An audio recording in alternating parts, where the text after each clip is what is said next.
Vamos a llegar a la foto finish prácticamente. Arrar que aprieta los dientes es Kitata. Sí. Kitata va a ganar. Kitata va a imponerse. Ahora intenta cambiar también Arrar. Foto finish, pero ¿esto qué es? A ver quién gana, tremendo. Los dos al suelo. ¿Quién ha ganado, Jesús? Yo creo que Kitata, pero vaya final. Madre vaya mía, final. Se han recordándonos tocado. a lo que sucedió en Tokio, recordándonos a esa llegada de Petrosi Simbu, pero entre Kitata y Arrar no sé quién tenía más cambios. Al final se han ido midiendo. Victoria veremos, porque esto todavía no se sabe. Hay que esperar a la foto finish. የኢትዮጵያ አትሌቶች በተለያዩ የዓለም ክፍሎች ድል አድርገዋል። ወርቅ፣ ብር፣ ነሐስ አስመዝግበዋል። ይሁንና ግን የሲቪያ ማራቶንን ያህል ዓለምን ያነጋገረ ውድድር የለም። በዚህ ሩጫ ሁለት ኢትዮጵያውያን እስከ መጨረሻው መስመር ድረስ ተፋጦና ተናንቀው ደርሰዋል። ዓለም ስለዚህ ቪዲዮና ስለዚህ ሩጫ ውጤት እስካሁን ድረስ እያወራ ነው። እንነግራችኋለን በዙሪክ ሲቪያ ማራቶን የተከሰተውን አይረሴና ታሪካዊ ክስተት። በሌላም አፍሪካን ጨምሮ እንዲሁም ደግሞ በስፔን በተደረጉ የተለያዩ ውድድሮች የኢትዮጵያ አትሌቶች አሸንፈዋል። እነማን አሸነፉ፣ እስከ ስንት ይዘው አጠናቀቁ የሚለውን በዝርዝር እንነግራችኋለን። ዛሬ በኢትዮጵያ ማህበራዊ ሚዲያ በስፋት እየተነገረ ያለው ስለ አትሌት ፈይሳ ሌሊሳ ነው። ፈይሳ ሌሊሳ የመኪና አደጋ ማድረሱንና ከተጎዱ ሁለት ሰዎች የአንዱ 16 ዓመት ልጅ ህይወት ማለፏ እየተነገረ ነው። መኪናውን ሲያሽከረክር ነበር። ከፖሊስ ጋር የነበረው ሰጣ ገባ ምን ይመስላል? ለፈይሳ ሌሊሳ ከሀገር ወጣ ስለሚባለው ጉዳይና ሌሎች በዚህ ጋር ስላልተሰሙ አዳዲስ መረጃዎች ከሁሉ ስፖርት ተሰማላችሁ። ሰላም እንደምን አላችሁ? እንኳን ደስ አለን፣ እንኳን ደስ አላችሁ። በተለይ መግቢያው ላይ ላያችኋቸው ለነዚህ ጀግኖች አድናቆታችሁን እንድትገልጹ እንጋብዛለን። ከዛ ውጭ ስለ አትሌት ፈይሳ ሌሊሳ የሰማችሁትንና የታዘባችሁትን መረጃዎች ካሉ ኮሜንት ቦክስ ላይ አጋሩን። እኔ ወደ መረጃው አለፍኩኝ። የኢትዮጵያ አትሌቶች እጅግ አስደናቂ ፉክክርና ውድድር አድርገዋል። የሳምንቱ መጨረሻ ካሳመሩ የሩጫዎች ከተባሉና በመላው ዓለም የተደረጉ የሩጫ ውድድሮችን የሸፈናቸው የሲቪያ ማራቶን ነው። በሲቪያ ማራቶን የኢትዮጵያ ጀግኖች እስከ መጨረሻው ደቂቃና ሰከንድ ድረስ ተናንቀው በመግባት ዓለምን ማራቶንን ድጋሚ እንዲወድ አድርገዋል። ይህ 41ኛው የዙሪክ ሲቪያ ማራቶን የተሳካና አስገራሚ አነጋጋሪም ነው ማለት ይቻላል። አትሌቶች በወንዶች ተከታትለው በመግባት ከ1 እስከ 2 መግባታቸው ብቻ አይደለም፣ ከፍተኛ ፉክክርን ያደረጉት አትሌት ሹራ ቂጣታና እንዲሁም ደግሞ አብሮት የነበረው የአምናው ሻምፒዮኑ ሌላኛው ኢትዮጵያዊ አትሌት። እናም የአስደናቂ ሁኔታ መለየት ባለመቻሉ ምክንያትና የገቡበት ሰዓት የሁለቱም 2:03:59 በመሆኑ ምክንያት በፎቶ ፊኒሽ በተባለ ቴክኖሎጂ እንግዲህ አሸናፊው አትሌት ሹራ ቂጣታ ሆኗል። ሁለተኛው ደግሞ የኢትዮጵያዊ አስራር አብዱራህማን በ2:03:59 ሁለተኛ በመውጣት ውድድሩን አጠናቋል።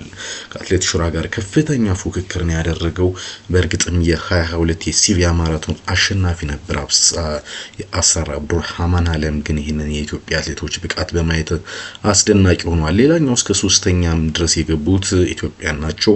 አትሌት ደጀኔ ኃይሉ በ2:04:15 3ኛ ደረጃ ይዞ ፈጽሟል።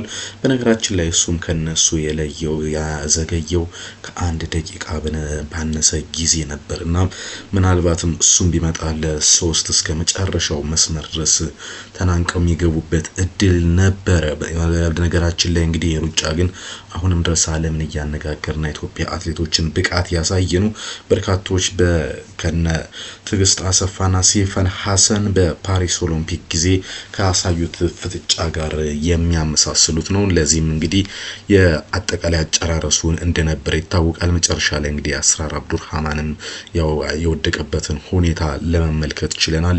ሆኖ ግን የኢትዮጵያ አትሌቶች በሲቪያ ማራቶን አስደናቂ ታሪክ ሰርተዋል። በሴቶች ውድድር አትሌት ሙላት ተክሌ ነበረች 3ኛ ደረጃን ይዛ የፈጸመችው። አጠቃላይ ሲቪያ በኢትዮጵያ ታሪክ ውስጥ በጣም ቆንጆ የተባለ ውጤትን የተመዘገበበት። ከዛ ውጪ ኢትዮጵያውያን በሁለቱ አህጉራት ማለትም በአውሮፓና በአፍሪካ ሌሎች ድሎችን ማስመዝግበዋል። ሌላኛው እንግዲህ በሳምንቱ መጨረሻ ከተደረጉ የጎዳና ላይ ሩጫ ውድድርና የኢትዮጵያ ሰንደቅ ዓላማና ስም ከፍ ካለባቸው ሀገራት አንዷ ስፔን ተጠቃሽ ነች። በስፔን ግማሽ ማራቶን ተካሂዶ ነበር። በዚህም አትሌት ሀጎስ ገብረ ሕይወት ይህንን ውድድር ማሸነፍ ችሏል። አትሌት ሀጎስ ውድድሩን ለማጠናቀቅ የወሰደበት 58 ደቂቃ ከ05 ሆኖም ተመዝግቧል። በሴቶች ውድድር ደግሞ አትሌት ዲያኒ ከድር 1:06:28 በመግባት የነሐስ ሜዳሊያ ማግኘት ችላለች። ዲኒያ ከድር እንግዲህ ሶስተኛ ደረጃን ይዛ ነው ያጠናቀቀችው። 1:06:28 ደግሞ የገባችበት ውድድር ሆኖ የሰዓት ሆኖ ተመዝግቧል። ከዛ ውጭ እንግዲህ በአክሰስ ባንክ ሌጎስ ሲቲ ናይጄሪያ ማራቶን ነበረ። ኢትዮጵያዊት አትሌት ነችን ሰንደቅ ዓላማ ከፍ ያደረገችው። መሰረት ድንቄ 2:37:36 በመግባት ውድድሩን ስታሸንፍ አትሌት ዘውዳለም ጌታቸው በ2:38:59 በመግባት ሶስተኛ ደረጃን ይዛለች።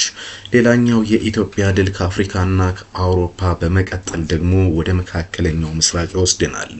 በተባበሩት አረብ ኤሚሬቶችም እንዲሁ የራስ አልካይም ግማሽ ማራቶን ውድድር ነበረ። በዚህ ውድድር ላይ እንግዲህ ለ19ኛ ጊዜ በተደረገ የራስ አልካይም ግማሽ ማራቶን አትሌት አስማረች አንሌ ነች ውድድሩን ማሸነፍ የቻለችው። አትሌቷ ርቀቱን ለማጠናቀቅ 1:07:21 ወስዶባታል።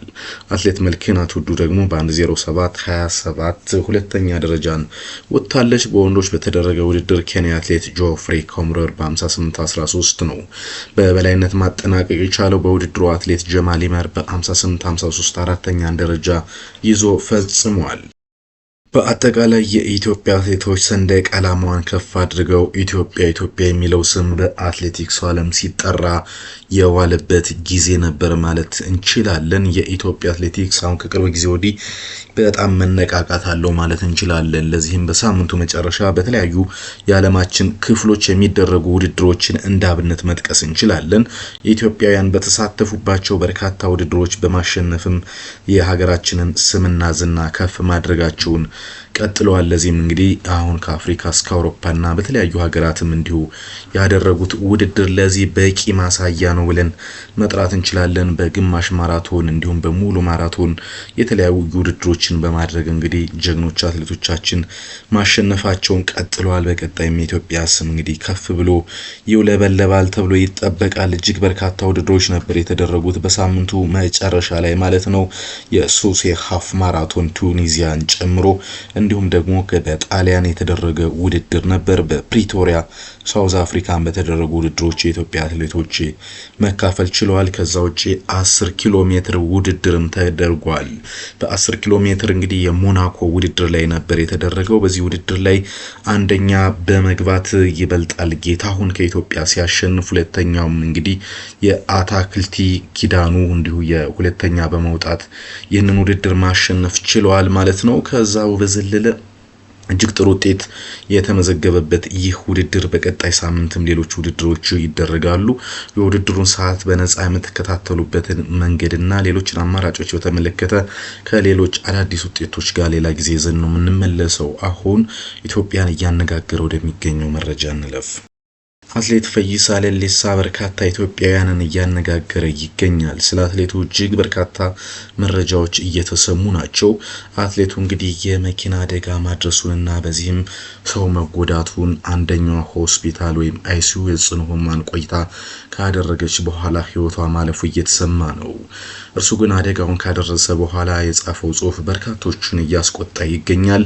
ይህ አደጋ ነው፣ ሁላችሁም ላይ ይደርሳል፣ ያን ያህል አታሽቃብጡ አይነት መልእክት ያለው ነገር በዚህ ማጋራቱን ተከትሎ በርካቶች ሀሳብ አስተያየታቸውን እየሰጡ ነው። ከዛ በዘለለ ግን ፖሊሶቹ ለማስቆም ጥረት በሚያደርጉበት ሰዓት ማንነቴን አታውቁም በማለት ሽጉጥ አውጥቶ አስፈራርቶ ማምለጡ በስፋት እየተዘገበ ይገኛል በማህበራዊ ሚዲያ። ሁሉ ስፖርት በገለልተኝነት ይህንን ማረጋገጥ ባይችልም ግን አትሌቱ ከሀገር ወጥቷል የሚሉ ዘገባዎች በስፋት እየተሰራጩ ነው የሚገኙት። ይሁንና ግን አትሌቱ አዲስ አበባ ነው ጉዳቱን ያደረሰው። ጉዳቱ የደረሰው ደግሞ በአዲስ አበባ ጀሞ ሚካኤልና ሰው ሪል ስቴት አካባቢ መሆኑ ሲሰማ በቬት መኪና አደጋ ደርሷል ተብሏል። እንግዲህ በርካቶች ሰዎች እያወሩት እንዳለ ቢሾፍቱ ሰርግ ቆይተው ሲመለሱ ነበርና ጓደኛው ማሽከርከር የለብህ ምክንያቱም ጠጥታል የሚል ሐሳብ ነግሮት ነበር ለፈይሳ ለሊሳ። እሱ ግን ፍቃደኛ ባለመሆኑ ምክንያት መኪናውን እያሽከረከረ ጉዳት አድርሷል የሚለው ነው። አሁን ግን የሚወጡ መረጃዎች እኔ መኪና አልነዳውም ወንድሜ ነው ሲነዳ የነበረው የሚል ሐሳብ አቅርቧል የሚል ነው። ይህ ምናልባት እንግዲህ እርሱ ካለው ተጽዕኖና ከፖለቲካ ደጋፊነቱ ጋር በተገናኘ ከክስ ለማምለጥና ወንድሙን ሆነ ብሎ ለአጭር ጊዜ ከታሰረ በኋላ በዋስ እንዲወጣ ለማድረግ አልሞ ያደረገው ነው በሚል በርካታ ሰዎች ትችቶችንና ሐሳብና አስተያየቶችን ያመጡ ነው። በእርግጥ አትሌቱ ከዚህ በፊት አወዛጋቢ ባህሪዎች አሉት። የመስከር ጠጥቶ የመደባደብና እንዲሁም ሽጉጥ በተለያዩ ቦታዎች የመተኮስን ጨምሮ ሌሎች ነገሮችን ያደርጋል ተብሎ በስፋት ስሙ በበጎ ከማይነሱ አትሌቶች መካከል ነው። አትሌቱ በሪዮ ኦሎምፒክ ከዚህ በፊት በ2016 ውጤት ማምጣቱ ይታወቃል። የብር በዛም እንግዲህ በወቅቱ ህወሓት ኢህአዴግን የሚቃወም የእጅ ምልክት በማሳየት ህይወትን በብራዚል ቆይታ ካደረገ በኋላ አሜሪካ የሚኖሩ ጠበቃዎች ጥብቅና ቆመውለት ወደ አሜሪካ ሄዷል።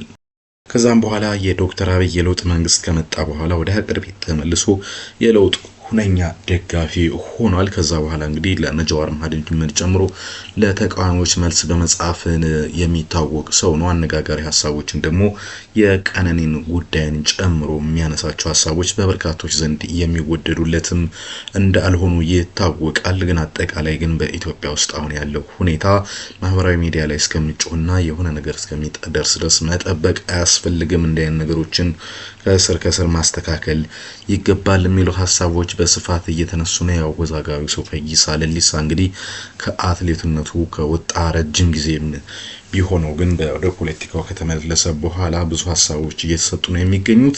ከዚህ ጋር በተገናኘ እስካሁን ያሉት መረጃዎች እነዚህ ናቸው። እንግዲህ ትክክለኛ ከሆነ ኦፊሻል የዜና ምንጮች ከፖሊስ የሚሰጡ መግለጫዎች ካሉ ሁሉ ስፖርት ወደ እናንተ ያደርሳል። የአሁኑን ግን አበቃው። መልካም ጊዜ